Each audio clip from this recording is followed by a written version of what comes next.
أنا كنت متوقعة من الأول هذا الشيء، إنه أنتِ ما بتموتي، أنتِ شيطان وليكك عايشة. ليش ما بدك يانا نعيش مرتاحين؟ ليش ما بتحلي عنا؟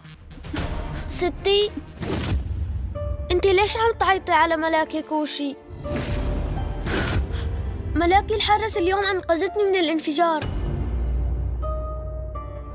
هي ملاكك الحارس؟ ايه هي ستي. عن جد انتِ وحدة وقحة وما عندك ولا ذرة حياة. كل شخص بتفوتي على حياته بتخربي له اياها. لك انتِ بس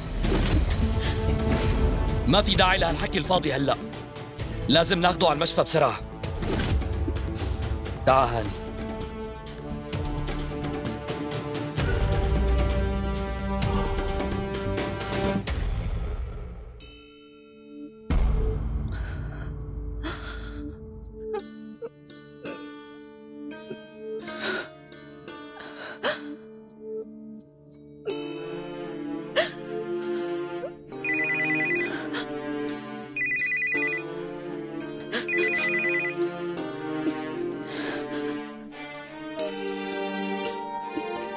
ايه عمي جروفر، بعرف شو بدك تقول.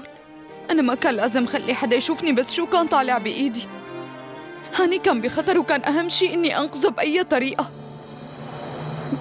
أنا كل شي بدي إياه بهذا الوقت إنه ما تصير مشكلة بسببي. إيه طيب،